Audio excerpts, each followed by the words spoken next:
Oui, bonjour Christian. Bonjour. Alors, qu'est-ce que tu as pensé franchement cet après-midi concernant ce débat sur la, comment dirais-je, sur l'éducation. Sur l'éducation. Ouais. Oui, clairement, il y a un transfert à faire. Au niveau éducation, il y a un transfert à faire entre un transfert d'expérience en fait. Je parle plus d'expérience. Et il y a aussi un côté exemplarité à mettre en avant en fait. C'est quelque chose qui n'existe pas trop en France. Et l'idée en ce qui me concerne personnellement, l'exemplarité, donc j'essaye de le faire autour de moi, au niveau de ma famille et au niveau de mon foyer. Mais ça passe aussi par de l'action. Donc bien sûr, il y a toute une connaissance de soi et de son histoire. Donc ça passe par la lecture, les faits historiques, la culture en fait. Mais il y a aussi toute une action pour réussir à prendre la main sur son environnement. Donc la première action que j'ai faite, c'est entreprendre. Donc j'ai deux startups jumelées, l'une en finance alternative et l'autre, elle est en ce qui concerne la visibilité de nos valeurs. Avant d'exposer la partie économique, qu'est-ce que tu penses vraiment en fait du couple noir, en fait, du couple afro en fait? Le couple afro, donc quel que soit le couple qu'on y pense, le couple... En général alors, comme tu veux. Non, le couple en général doit former une unité pour la construction du foyer. Construction du foyer, donc après on a des enfants et l'idée c'est d'apporter une direction au niveau éducatif à ces enfants. Une éducation est composée aussi de valeurs, est composée aussi d'une histoire, c'est-à-dire l'histoire de chacun des deux individus. Donc c'est vraiment très important pour la construction de l'enfant et le transfert intergénérationnel.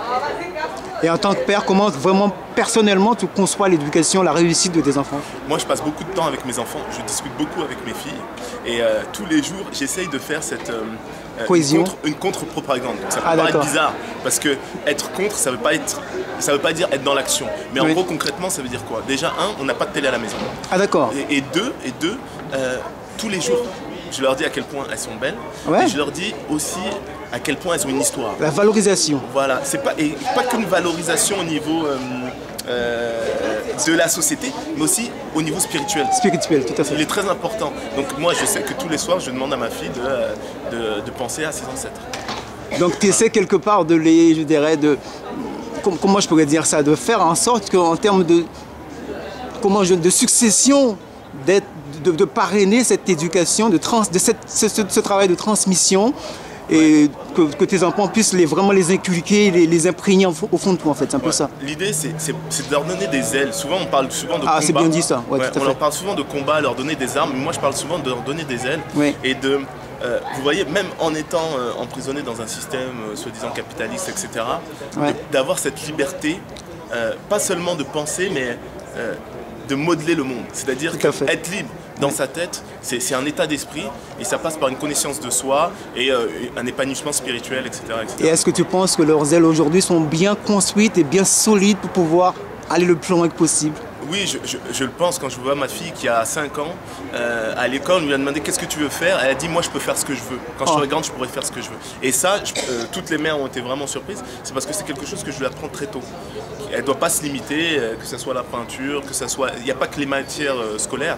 Et je veux qu'elle s'envole, qu'elle soit libre. Et au niveau économique, puisque bon, il faut quand même 2 petits mots là-dessus, puisque bon, la réussite aussi, c'est la réussite économique, non pas uniquement à notre niveau, mais aussi au niveau de la communauté, à un niveau plus élevé. Est-ce que tu peux nous dire déjà en 2 petits mots qui es-tu, que fais-tu en fait? Donc moi, ça fait 10 ans que je travaille dans la finance quantitative. Donc moi, je viens de Londres, je travaillais à la City à la base. Bravo. Je faisais des maths pour les banques. Et en 2008, j'ai constaté qu'il y avait un problème en fait au niveau de notre système économique, donc le capital libéralisme. C'est un système qu'on essaie de vendre à tout le monde en fait. C'est comme le cancer en fait, il est vicieux et il s'attaque à tout le monde, il oppresse tout le monde.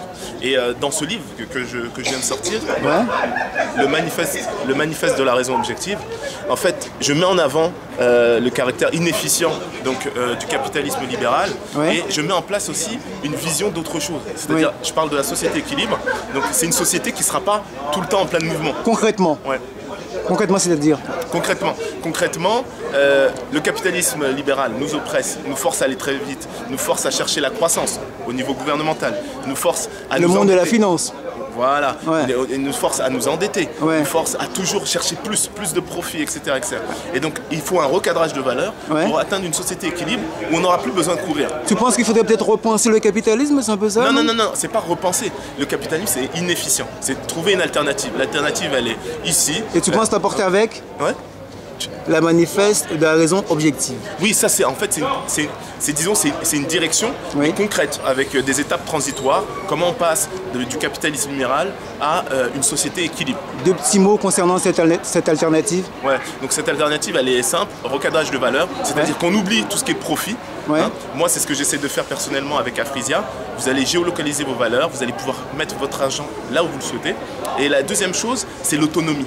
L'autonomie et le patriotisme. C'est vraiment simple. L'autonomie, on doit constituer des bulles locales, ou locales indépendantes concernant les 4 facteurs primaires d'une société, qui sont la nourriture, l'éducation, la santé et le logement. Donc ça, c'est les 4 facteurs primaires qu'une communauté ou localité doit vous fournir. Voilà. Et tu penses vraiment qu'à ce niveau-là, qu'on pêche à ce niveau-là? Clairement, les priorités de tout gouvernement, si vous regardez tous les débats, que ce soit aux États-Unis ou que ce soit en France, tous les débats sont axés sur la croissance. La croissance, ce terme n'a aucun sens. Même le taux d'endettement par rapport au PIB, ça n'a aucun sens. C'est ce que j'explique dans le livre. Ce sont des facteurs pour rassurer les investisseurs, donc les serviteurs du système capitaliste. Mon idée, c'est vraiment de changer le capitalisme. C'est même pas de changer le capitalisme, c'est changer de système. Vraiment un autre système.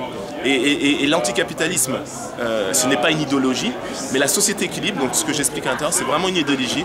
Recadrage de valeurs, on pense à local, donc des autonomies, des localités indépendantes, localement, concernant les 4 facteurs primaires. D'accord. Christian, je te remercie amplement pour tout ce développement. Non, il n'y a pas de problème. Et puis en espérant te revoir bientôt, quoi. J'ai une page Facebook, Christian Kamchwang sur Facebook. J'ai aussi un site web, vous pouvez regarder sur le net, il n'y a pas de problème et je suis assez disponible. Je te remercie et puis à la prochaine. De rien. Merci, au revoir. De rien.